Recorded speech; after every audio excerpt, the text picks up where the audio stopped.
Қайырлы күн құрметті оқушылар, бүгін бізде 13-те екінші сабақ ауыспалы металдар D элементтердің екінші бөлімі.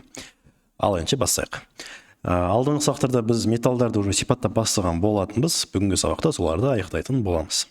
Алдыңше бүгінгі элемент титан. Титан қосылыстарда +2, +3, +4 деген тотығу дәрежесін көрсетеді. Күмістей ақ түсті жеңіл металл дейді. Ол қиын балқитын металл болып табылады. Балқу температурасы 1668 градусы құрайды дейді. Титанның жемірліге қарсы төзімділігі жоғары. Бұл қасиеті оның бетінде қалыптасқан оксидтік берік қабатты қамтамасыз етеді дейді. Получается, титан жемірліге ұшырамайды, яғни бұзылмайтын металдардың бірі болып табылады. Қалыпты жағдайда титан ауада, теңізде тотықпайды, көптеген зиянды орталардың әсеріне тұрақты болып табылады. Бұл қасиет титанды әртүрлі кемелер, ұшақтар, әуе ұшақтарын жасауда осындай қажетті металдарын бір етіп жасап тұр екен. Мысалы, азот қышқылының сұйытылған және концентрлі ерітінділерінде ерімейді дейді. Сонда титан бізде азот қышқылының концентрлі және сұйытылған түрінде ерімейді дейді, яғни әрекеттеспейді деген мағынасы ол бұл жерде. Реакцияға түспейді екен. Так, жоғары температурада титан реагенттермен белсенді әрекеттеседі. Яғни титан әрекеттесу үшін олар не істеу керек? Оларды әрине біз қыздыру керек екенбіз. Так, алдарыңызда титанның реакциялары. Титан бейметалдармен әрекеттеседі дейді. Енді бір қызығы, титан бейметалдармен әрекеттескен кезде титан 0-ден +4 деген тотығу дәрежесіне қарай өзгеріп кетеді. Яғни бейметалдармен әрекеттеседі. Көрдіңіздер ме? Титан хлор 4, титан O2. Бұл жерде титан +4-ті көрсетіп тұр. Ал қышқылдармен әрекеттескен кезде, әрине бұл барлық, кстати, қыздырған кезде. Ал қышқылдармен әрекеттескен кезде титан 0-ден +3 деген тотығу дәрежесіне қарай өзгереді екен. Осындай бізде ерекшелігі бар. Соны ұмытып кетіп жүрмеңіздер. Келесі. Хром жайлы ақпарат қозғайық. Хром 2, 3, 6 деген тотығу дәрежесін көрсетеді. Хромның қосылыстарының ішіндегі ең тұрақтысы әрине +3 деген тотығу дәрежесі. Хром металдық жолдары бар, күмістей ақ түсті металл, балқу температурасы 1890 градус. Қалыпты жағдайда хромның белсенділігі төмен, қыздырғанда белсенділігі артады. Хромның беті жұқа химиялық тұрақты оксидтік қабатпен жабылған. Сондықтан ол ауада тотықпайды. Тұз бен күкірт қышқылдарының сұйытылған ерітінділерінде баяу ериді. Осы оксидтік қабаттың арқасында хром жемірліге төзімді болады. Получается, титанда хромды бізде жемірліге тұрақты элементтер болып табылады екен. Екеуін салыстыратын болсақ, хром жоғарырақ температурада балқиды. Енді реакцияларын қарасақ, хром қалыпты жағдайда фтормен қана әрекеттеседі, яғни қыздырмасаң, тек фтормен қана әрекеттесемін деп тұр. Алдарыңызда сол реакция көрсетіліп тұр. Бір нәрсе байқаған болған шығарсыздар. Мына хром 0-ден қандай өзгеріп жатыр? +3 деген тотығу дәрежесіне өзгеріп жатыр. Хром +3-ті көрсетіп тұр. Жоғары температурада, яғни 600 градустан жоғары болса қана, оттек, галоген, азот, кремний, бор, күкірт, фтор, фосфор деген заттармен әрекеттеседі екен. Сонда оттекпен әрекеттестіру үшін бұны 600 градустан жоғары қыздыру керек. Күкіртпен қоссаң да 3 валентті болады, фосформен қоссаң да 3 валентті болады, азотпен де, кремниймен де, бормен де әрекеттесе береді екен. Главный 3 валентті екенін байқау керек. Хром сумен әрекеттеседі, бұл жерде де қыздыру керек. 600 градустан жоғары болса қана, хром бұл жерде тағы да 0-ден +3 деген тотығу дәрежесіне өзгереді. Келесі, қышқылдармен әрекеттесуі. Қараңыздар, қышқылдармен реакцияға түскен кезде хром 0-ден +3-ге емес, +2-ге өзгеріп жатыр. Байқағандарыңыздай. Бұл жерде қыздыру аса қатты қажет емес. Хром тұз қышқылы H2S4 деген затта баяу ериді. Сөйтіп, хром хлориді, хром сульфаты деген заттарға айналады. Концентрлі қышқылдарда мүлде ерімейді. Еріту үшін қыздыру қажет. Қыздырған кезде хром қандай тотығу дәрежесін көрсетеді? Хром әрине 3 деген тотығу дәрежесін көрсетеді. Сол себепті хром нитраты 3 еселенген, хром сульфаты 3 еселенген деген зат түзіліп тұр. Ары қарай NO2, SO2 деген заттар түзіліп жатыр. Келесі. Хром екі дайлық қасиет көрсетеді. Сол себепті сілтілермен де әрекеттесе алады. Міне қышқылдармен әрекеттесіп тұр. Енді сілтілермен реакциясын қарайық. Хромға калий гидроксидін қоссақ, осында бір түрлі реакция жүреді.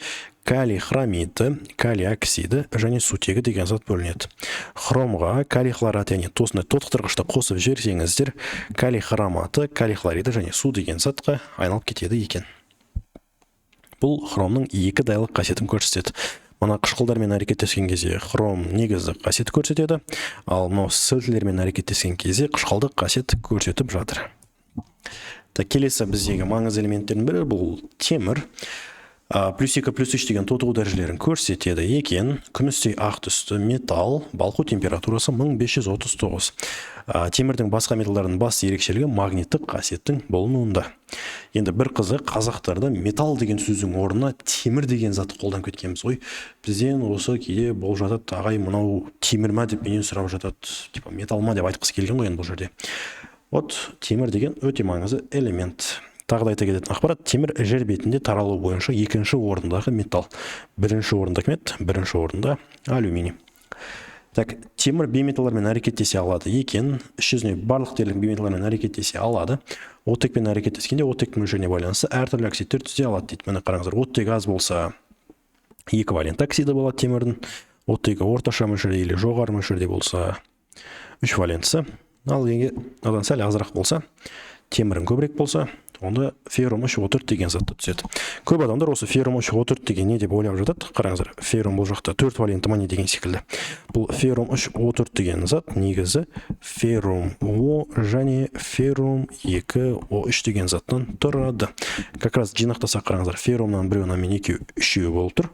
Оттектен біреуінен мен 3, сонымен 4 болып тұр екен. Феррум 3O4 деген осы.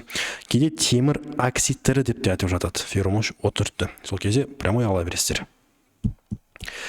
Реакцияларын қарайық. Темір хлорфтор деген затпен әрекеттескен кезде плюс 3-ті көрсетеді, ал йодпен әрекеттескен кезде плюс 2-ні көрсетеді. Темірге хлор қостық 3 валенттік айналды, темірге фтор қостық 3 валенттік айналды, ал йод қосқан едік, темір 2 валентті болып қалды. Неге олай? Фтор хлор дегендердің тотықтырғыш қасиеті жоғары, сол себепті олар электрондарды көп өзінен қосып алғысы келеді, ал йод деген элементтің тотықтырғыш қасиеті салыстырмалы түрде төмен. Бұның тотықсыздандырғыш қасиеті жоғары. Сол себепті осындай плюс 2-ге қанағат болады екен. Темір сумен әрекеттесу үшін қыздырамыз әрине. Қараңыздар, темірге просто су қоссақ, темірдің оксидтері шығады, феррум 3O4 және сутегі деген газ осылай бөлініп шығады. Бұны теңестірмей кетіппіз ғой. Мына жерге 3, мына жерге 4, мына жерге 4.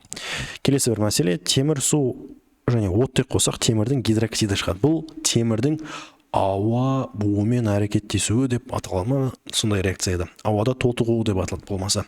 Бұл жерде темір гидроксиді деген тұнба шығады. Қараңыздар, темір күмістей ақ түсті, яғни серебристый түстен, темір гидроксидіне алып жатыр. Темір гидроксидінің түсі қызыл қоңыр. Темірдің тот басу реакциясы немесе таттану деп аталады. Үшінші реакция, темір қышқылдармен әрекеттеседі. Сол кезде міне қараңыздар, темірім 2 валентті болып орналасады. Феррум хлор 2 деген 2 валентті болды бұл жерде. Міне күкірт қышқылын қосқан кезде де тура осылай. Бір қызығы, темір концентрлі азот және концентрлі күкірт қышқылдармен әрекеттеспейді. Бірақ сұйытылған азот қышқылмен әрекеттесе береді. Міне темірге HNO3 қоссақ, реакция жүрмейді. H2 қоссақ, реакция жүрмейді. Сұйытылған болса, реакция жүреді екен. Бұл жерде әрине реакцияны жүру үшін қыздыру керек. Осымен бізде темір деген элемент жайлы ақпараттар бітті. Жалпы ауыспалы металдарды да біз аяқтадық. Бұл жақта да жаттайтын ақпараттар өте көп. Физикалық қасиеттері болсын, реакциялары болсын, бұлардың барлықтарын жіктер қыздар асықпай отырып, конспектілеп, жазып, жаттайтын жерін жаттау қажет. Ал енді тақырыпты полностью меңгеріп біттік десеңіздер, әдеттегідей тесттерге жауап береміз. Міне біздің бірінші сұрағымыз. Әдеттегідей по классике жанры паузаға қойып, сұрақтарға жауап берсек. Екінші сұрағымыз, үшінші сұрағымыз, төртінші сұрағымыз, бесінші сұрағымыз. 5 сұраққа толықтай жауап беріп бітсеңіздер, жауаптарын тексеріп алыңыздар. Осымен біздің сабағымыз бітті. Әдеттегідей 5 сұрақтың қаншаны дұрыс жауап беріңіздер, соны комментарийға қалдыра кетіңіздер. Видео ұнаса лайк басып, осы сабаққа, яғни каналға тіркеліп кетіңіздер.